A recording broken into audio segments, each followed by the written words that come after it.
ورحمة الله تعالى وبركاته. وعليكم السلام ورحمة الله تعالى وبركاته. الحمد لله ولي التوفيق، والصلاة والسلام على علم الأنبياء والمرسلين بالتحقيق، وعلى آله وصحبه أجمعين بالتصديق. أما بعد، فقد قال الله سبحانه وتعالى في القرآن العظيم والفرقان الحميد: أعوذ بالله من الشيطان الرجيم، بسم الله الرحمن الرحيم. وكنتم أزواجا ثلاثة فأصحاب الميمنة ما أصحاب الميمنة، وأصحاب المشأمة ما أصحاب المشأمة، والسابقون السابقون أولئك المقربون. صدق الله العلي. ஏக இறைவனின் பெயரை கொண்டு ஆரம்பம் செய்கின்றேன். மேலும் இறுதி தூதரான ரசூலே கரீம் ஸல்லல்லாஹு அலைஹி வஸல்லம் அவர்கள் மீது இன்னும் அவர்களின் உம்மத்தின் அனைவரின் மீதும் இறைவனின் சாந்தியும் சமாதானமும் இறுதி வரை குறையாமல் நின்று நிலவட்டுமாக என்று கூறியவனாக என் உரையை ஆரம்பம் செய்கிறேன். இந்த மன்றத்தில் எனக்கு கொடுக்கப்பட்டுள்ள தலைப்பு சூரா வாக்கியாவில் கூறப்பட்டுள்ள 3 கூட்டங்கள். இந்த தலைப்பிலே பார்த்தோமேயானால் அல்லாஹ் தஆலா சூரா வாக்கியாவிலே 3 கூட்டங்களை கூறியுள்ளார். அதில் முதலாவதாக அஸ்ஹாபுல் மைமனத்தி மா அஸ்ஹாபுல் மைமனா, அதாவது அஸ்ஹாபுல் யமீன் வலது புறத்தார்கள் என்று கூறுகிறார். வலது புறத்தார்கள் யார் என்று தெரியுமா? அவர்களின் அழகிய இன்பங்கள் என்னவென்று தெரியுமா என்பதாக அல்லாஹ் தஆலா குர்ஆனிலே கூறுகின்றான். அஸ்ஹாபுல் மைமனத்தி மா அஸ்ஹாபுல் மைமனா, அவர்களை பற்றி அல்லாஹ் தஆலா பின் வரிசையிலே வர்ணிக்கும் பொழுது, அவர்கள் நாளை சுவனத்திலே தங்கத்திலான கட்டில்களில் அமர்ந்திருப்பார்கள், ஒருவரை ஒருவர் பார்த்தவர்களாக அமர்ந்திருப்பார்கள். அவர்களை சுற்றிலும் நிரந்தரமான சிறுவர்கள் அவர்களை சுற்றி கொண்டிருப்பார்கள். அந்த சிறுவர்களின் கையிலே குவளைகளை கொண்டு சுற்றி கொண்டிருப்பார்கள். அந்த குவளையிலே மதுபானங்களை கொண்டு சுற்றி கொண்டிருப்பார்கள், குடிபானங்களை கொண்டு சுற்றி கொண்டிருப்பார்கள். ஆனால் அந்த குடிபானங்களினால் அவர்களுக்கு எந்த ஒரு நோயும் அல்லது தலைவலியும் எந்த ஒரு சோர்வும் ஏற்படாது என்பதாக அல்லாஹ் தஆலா கூறுகின்றார். அது மட்டுமல்ல, அதன் பிறகு நிறைய கூறிக்கொண்டு வருகின்றான். அவர்களுக்கு அவர்கள் பிரியப்பட்ட பலவர்க்கங்களும், அவர்கள் பிரியப்பட்ட கனிவர்க்கங்களும், அவர்கள் பிரியப்பட்ட இறைச்சிகளும் அவர்கள் நினைத்த நொடியில் அவர்களுக்கு கிடைக்கப்படும் என்பதாக கூறுகின்றார். மேலும் அவர்களுக்கு அவர்களுடைய சுவனத்தில் இன்பம் அனுபவிக்கிறதுக்காக, இன்னும் அவர்களுக்கு அன்பு செலுத்துவதற்காக ஹூருலீன் என்கின்ற அழகிய மனைவிமார்களையும் கண்ணழகிகளையும் அவர்களுக்கு படைத்து வைத்திருக்கின்றோம் என்பதாக அல்லாஹ் தஆலா கூறுகின்றார். முதலாவதாக அஸ்ஹாபுல் யமீனை கூறிவிட்டு அதுக்கடுத்து அஸ்ஹாபுல் ஷிமால், அதாவது அஸ்ஹாபுல் மஷ்அமத்தி மா அஸ்ஹாபுல் மஷ்அமா, இடது புறத்தார்களின் இழிவான நிலை என்ன என்பதாக அல்லாஹ் தஆலா கூறுகின்றார். இடது புறத்தார்கள் என்று கூறினால் அவர்கள் நரகவாசிகள். அவர்களுக்கு, அதாவது அவர்கள் உலகிலே செய்யும் அமல்களை எல்லாம் இந்த உலகத்துக்காகவே நியத் வைத்து செய்வார்கள். நான் இப்பொழுது ஒரு அமலை செய்கிறேன், அது என்னுடைய ஒரு நலத்துக்காக செய்கின்றேன், இந்த உலகிலே எனக்கு கிடைக்கப்பெறுகின்ற நலத்துக்காக செய்கிறேன் என்பதாக ஒவ்வொரு அமலையும் செய்தவர்கள். அவர்கள் நாளை மறுமையில் எவ்வாறு இருப்பார்கள் என்று தெரியுமா?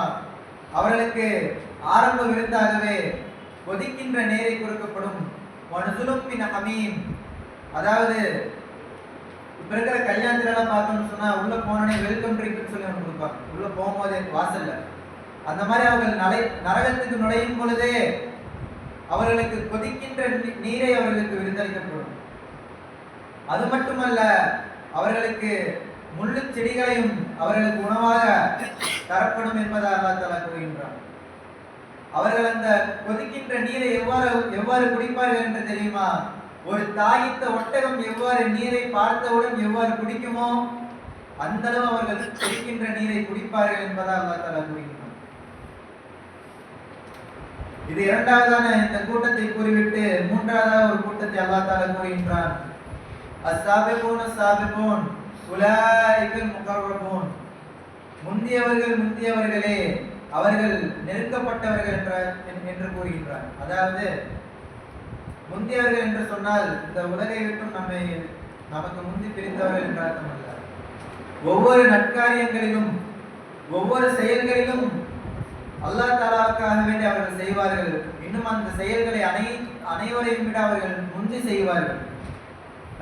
அனைவரையும் விட நான் முந்தி செல்ல வேண்டும் என்று அவர்கள் அல்லாஹ்வுக்காக வேண்டி நியத் வைத்து ஒவ்வொரு செயலையும் செய்வார்கள். எனவே அவர்கள் அஸ்ஸாபிகூன ஸாபிகூன், ஒவ்வொரு அமல்களிலும் முந்தியவர்களே என்பதாக கூறுகின்றனர். உலாயிகல் முகர்ரபூன், அல்லாஹ் தஆலா அவர்களை தன்னருகில் நெருக்கி வைக்கப்பட்டான், அதாவது தன்னருகில் நெருக்கி வைத்துக் கொண்டான் என்பதாக கூறுகின்றனர். இவர்களை பற்றி மற்றொரு ஆயத்திலே கூறும் பொழுது வஹுஸ்லிஃபத்தில் ஜன்னத்துல் முத்தகீன், அதாவது முத்தகீன்களுக்கு அல்லாஹ் தஆலா சுவனத்தை சமீபமாக்கப்படுகிறது, அதாவது இவர்களுக்காக சுவனத்தை இழுத்து கொண்டு வரப்படுகிறது என்பதாக கூறுகின்றார். இவ்வாறாக 3 கூட்டத்தினரை அல்லாஹ் தஆலா இந்த வாக்கியா சூராவிலே கூறியிருக்கின்றார். அல்லாஹ் தஆலா குர்ஆனிலே ஒவ்வொரு சூறாவை இறக்கி இருக்கின்றார். ஒவ்வொரு சூறாக்களிலும் ஒவ்வொரு சரித்திரத்தை இறக்கி இருக்கின்றார். ஒவ்வொரு சரித்திரமும் நமக்கான ஒரு படிப்பினையும் ஒரு கருத்துக்களையும் கூறியிருக்கின்றது. அவ்வாறான வகையிலே இந்த சூரா வாக்கியாவிலே கூறப்பட்டிருக்கின்ற இந்த 3 கூட்டத்தார்களின் மூலமாக நமக்கு கிடைக்கப்பெறுகின்ற கருத்துகளும் நமக்கு கிடைக்கப்பெறுகின்ற பாடங்களும் நிறைய இருக்கின்றது என்றாலும் அதிலே நாம் செய்ய வேண்டிய ஒரு அமலையும் நாம் செய்யக்கூடாத, அதாவது அந்த அமலை விட்டும் நாம் தவிர்த்திருக்க வேண்டிய அந்த மாதிரி ஒரு அமல்களையும் நான் உங்களிடம் கூற ஆசைப்படுகின்றேன். முதலாவதாக அல்லாஹ் தஆலா 3வது கூட்டத்தினரை கூறும் பொழுது வஸ்ஸாபிகூன ஸாபிகூன் உலாயிகல் முகர்ரபூன் என்றவர் கூறுகின்றார். இதிலே நாம் கவனிக்க வேண்டியது அஸ்ஸாபிகூன ஸாபிகூன், நற்காரியங்களில் அவர்கள் முந்தி செல்வதன் காரணமாக அவர்கள் உலகத்தில் செய்யக்கூடிய ஒவ்வொரு நல்லமல்களுக்கும் அல்லாஹ்வுக்காக வேண்டி அவர்கள் செய்த காரணமாக அவர்கள் அல்லாஹ்விடம் நெருக்கி வைக்கப்பட்டவர்களாக ஆகிவிட்டார்கள். எனவே நாம் செய்கின்ற ஒவ்வொரு அமல்களையும் நாம் செய்கின்ற ஒவ்வொரு நியத்துகளையும் நாம் யோசிக்க வேண்டும். நாம் எந்த காரியங்களுக்காக நாம் முந்தி செல்கின்றோம், எந்த காரியங்களுக்காக நாம் பிந்தி இருக்கின்றோம் என்பதை பார்க்க வேண்டும். உதாரணமாக நம்ம மனசில் உள்ள ஒரு மஜ்லிஸ்லயே நம்ம கூறுவோம், ஒவ்வொரு ஃபஜ்ர்லயும் சரி, மக்ரிப்லயும் சரி, இஷாலையும் சரி, அல்லது திக்ர் மஜ்லிஸ்லயும் நம்ம எல்லாம் தொழுது முடிச்சதுக்கு அப்புறம் இங்க சோஃபா சுத்தி சர்க்கார் சுத்தி உட்காந்து எல்லாம் ஒரு சூரா ஃபாத்திஹா எல்லாம் வரும். அப்ப ஒவ்வொரு முறையும் நம்ம உட்காரும்போது பெரிய பசங்க எல்லாம் சின்ன பசங்களை பார்த்து முன்னாடி வாங்கப்பான்னு சொல்ல வேண்டியதா இருக்கு. இது எதுக்காக அப்படி சொல்றேன்னு சொன்னா, பெரிய பசங்க எங்க உட்கார்ந்தாலும் அவங்களுக்கு வந்து பாத்துக்குவாங்க சர்க்கார். ஆனா சின்ன பசங்க வந்து முன்னாடி உட்கார்ந்தா தெரியுவாங்க, நம்ம பின்னாடி உட்கார்ந்தா என்னது சர்க்காருக்கு தெரிய மாட்டாங்க. இப்ப இந்த மாதிரி நற்காரியங்கள்ல வந்து ஒவ்வொருவரும் முந்தி போய் உட்காரணும். நம்ம முன்னாடி போய் உட்காரணுமே அப்படின்னு சொல்லி தொழுது முடிச்சோடனே நம்ம ஓடி போய் முன்னாடி உட்காரணும். ஆனா நம்ம முன்னாடி போயிடக்கூடாதுன்னு சொல்லி தொழுது முடிச்சுட்டு பொறுமையா துவா கேட்டு பேசி முடிச்சுட்டு விளையாண்டு பின்னாடி வந்து எல்லாம் இந்த முன்னாடி சப்பரம் உட்காந்துக்கிறாங்க. அங்கதான் உட்காரணும், எல்லாம் முன்னாடியே உட்காந்துக்கிறாங்க. இப்ப இந்த மாதிரி நம்ம வந்து பிந்தி போகாம நம்ம வந்து பின்வாங்கிட்டே இல்லாம ஒவ்வொரு நற்காரியங்களிலும் நம்ம வந்து அல்லாஹ்க்காக வேண்டி செய்யறோம் என்ற நியத்து வைத்து ஒவ்வொரு நற்காரியங்களிலும் நம்ம வந்து முந்தி செல்ல கடமைப்பட்டிருக்கின்றோம். இந்த ஒரு அமலை நாம் இனி நம்முடைய வாழ்க்கையில் கடைபிடிக்க வேண்டிய ஒரு அமல். அல்லாஹ் தஆலா படைத்த அனைத்து மனிதர்களுக்குமே நேர்வழி கொடுக்க மாட்டான். அல்லாஹ் தஆலா குர்ஆனிலே கூறுகின்றான், சூரா கஹ்ஃபில் ஒரு ஆயத்திலே வருகின்றது, மையஹ்தில்லாஹு ஃபஹுவல் முஹ்தத். அல்லாஹ் தஆலா யாருக்கு நேர்வழி காட்டுகிறானோ அவர்கள்தான் நேர்வழி பெற்றவர்கள். அதாவது அல்லாஹ் தஆலா அனைவருக்கும் நேர்வழிக்கான ஒரு பாதையை காட்டுவான். அதை நாம் தான் பிடித்து அதை நாம் முந்திக் கொண்டு சென்று விட வேண்டும். அதனை நாம் விட்டுவிட்டோம் என்று சொன்னால் அல்லாஹ் தஆலா திரும்ப நம்மளை அழைக்க மாட்டான், அல்லாஹ் தஆலா விட்டுவிடுவான். இதற்கு உதாரணமாக ஒரு சம்பவத்தை சொல்வார்கள். ஒரு மஜ்லிஸிலே 3 நபர்கள் சேர்வதற்காக வருவார்கள். அதில் முதலாம் அவர் முந்தி வந்து முதலாவது சஃபிலே அமர்ந்து விடுவார்.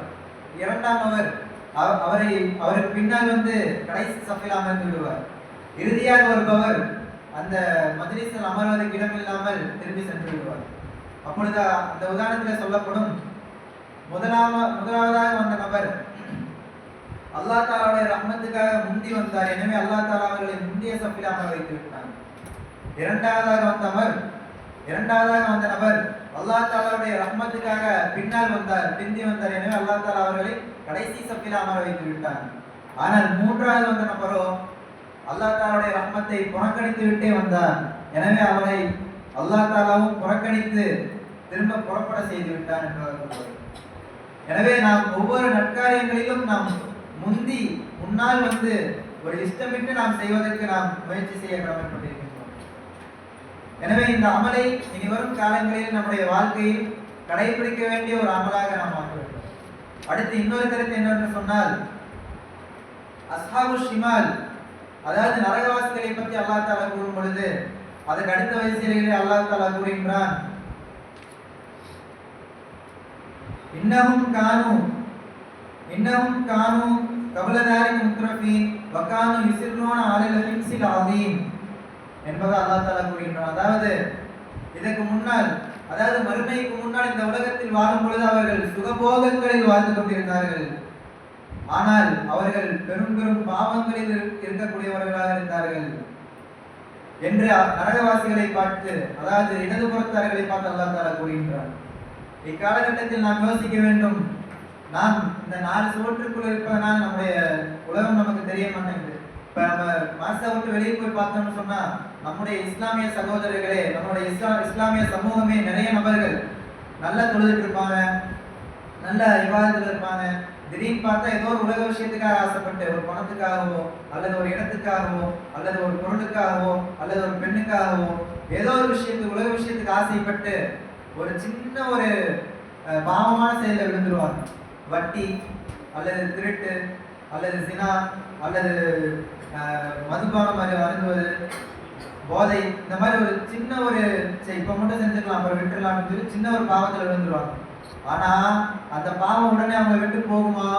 கிடையவே கிடையாது. இந்த உலகத்தில் மட்டுமல்ல, நாளை மறுமை வரையிலும் அவர்களை விட்டு பிரியாது அந்த பாவங்கள் அவர்களை வாட்டிக்கொண்டே இருக்கும் என்பதை நாம் யோசிக்க கடமைப்பட்டிருக்கின்றோம். இதிலிருந்து நாம் தெரிய வேண்டிய கருத்து என்னவென்றால், உலகத்தில் ஏக நிறைய சுகபோகங்கள் இருந்து கொண்டுதான் இருக்கும். அது எல்லாம் முக்கியமான குறிப்பு, அந்த அனைத்து சுகபோகங்களும் ஷைத்தானுடைய சுகபோகங்கள் என்பதை நாம் அறிய வேண்டும். ஷைத்தான் நமக்காக வேண்டி கொடுக்கின்ற நிறைய சுகபோகங்கள், அதாவது ஒவ்வொரு சுகபோகத்தையும் ஒவ்வொரு முறையும் நாம் அதை அனுபவிக்கும் பொழுது நம்முடைய மனதுக்கு தோணும், ஆஹா இதற்கல்லவா நாம் உலகத்தில் பிறந்திருக்கின்றோம், இதை நாம் செய்யறதுக்கல்லவா இந்த உலகத்தில் பிறந்திருக்கின்றோம் என்று ஒவ்வொரு முறையும் தோணும். அந்த அளவுக்கு ஒரு சுகபோகங்கள் ஒவ்வொரு பாவமான செய்யும் சரி. ஆனா இந்த உலகத்துல அப்படி ஒரு சுகபோகமா இருந்தா நாளைக்கு மறுமையில கண்டிப்பா அவங்க அஸ்ஹாபு ஷிமால் நரகவாசிகள் இருப்பாங்க. இங்க பல வகையான ஜூஸையும் பல வகையான போதைகளையும் அருந்தினவங்க நாளைக்கு அங்க மறுமையில போனனையும் அவர்களுக்கு விருந்தாக கொதிக்கின்ற நீரை தான் தரப்படும். இன்று இந்த உலகத்தில் பல வகையாக சாப்பிட்டவர்கள் நாளை மறுமையில் அவர்களுக்கு உணவாக முச்செடிகளை தான் கொடுக்கப்படும் என்பதை நாம் நினைவு கூற கடமைப்பட்டிருக்கின்றோம். எனவே இவ்வாறான இந்த கெட்ட விஷயங்களிலும் இந்த உலக சுகபோகங்களிலும் நாம் முழுமையாக ஆழ்ந்துவிடும் அல்லது சிறிதளவு நாம் ஈடுபடுவதை விட்டும் நாம் முழுமையாக தவிர்த்திருப்பது நம் மீது கடமை. இதுவரை அல்லாஹ் தாலா நம் அனைவரையும் காப்பாற்றி இருப்பான். இன்ஷா அல்லாஹ் இனி வரும் காலங்களில் கண்டிப்பாக காப்பாற்ற வேண்டும். ஏனெனில் மாசாக வர முன்னாடி யார் யார் எப்படி இருந்தா அப்படின்னு அவங்களுக்கு அல்லாஹ்வுக்கு தான் தெரியும். இனி மாசாவுக்கு வெளியே போனதுக்கு அப்புறம் நிறைய உலமாக்கள் இப்ப இருக்கிற காலத்துல அதுதான் மிக கவலையான விஷயமே. மாசா விட்டு சனது வாங்கி வெளியே போன நிறைய உலமாக்கள் ஒரு சிறிய ஒரு விஷயத்துக்காக வேண்டி பாவமான செயலில் வந்துடுறாங்க. அது போக போக போக பெரிய ஒரு பாவமா ஆகிறது. அதன் காரணமா அல்லாஹ் தாலா கூறுகின்றான், இன்னஹும் கானு கபல தாரிக முத்ரஃபீன் வகானு யுஸிர்ரூன அலல் ஹிம்ஸில் அதீம் என்பதாக கூறுகின்றான். எனவே இந்த இரண்டு கருத்துக்களை நாம் நினைவில் கூற வேண்டும். ஒன்று, நற்காரியங்களிலே அல்லாஹ் தாலாவை நியத் செய்து ஒவ்வொரு நற்காரியங்களிலும் நாம் முந்தி செல்ல வேண்டும். இரண்டாவது, ஒரு சிறிய தவறாக இருந்தாலும் உலக சுகபோகங்களுக்கு ஆசைப்பட்டு அந்த தவறுகளில் விழுகாமல் நாம் அந்த தவறுகளை விட்டும் நாம் தவிர்த்திருப்பது நம் மீது கடமையாக இருக்கின்றது. எனவே கேட்டது அமல் செய்யும் பாக்கியத்தை அல்லாஹ் தாலா தந்தருள்வானாக. மேலும் அஸ்ஹாபு ஷிமால் ஆகிய நரகவாசிகளுடைய கூட்டத்திலே நம்மை ஆக்காமல் அல்லாஹ் தாலா பாதுகாத்தருள்வானாக. மேலும் அல்லாஹ் தஆலா உலாயிகல் முகர்ரபூன் என்ற கூட்டத்திலும் இன்னும் அஸ்ஹாபுல் யமீன் என்ற சுவனவாசிகளின் கூட்டத்திலும் நம்மவர்களையும் மேலும் நம் குடும்பத்தார்களையும் மேலும் நம் உஸ்தாத்மார்கள் அனைவர்களையும் யா அல்லாஹ் ஆக்கியருள்வானாக என்று துஆ செய்தவனாக என் உரையை முடித்துக் கொள்கிறேன். அஸ்ஸலாமு அலைக்கும் வரஹ்மத்துல்லாஹி தஆலா வபரகாத்துஹு.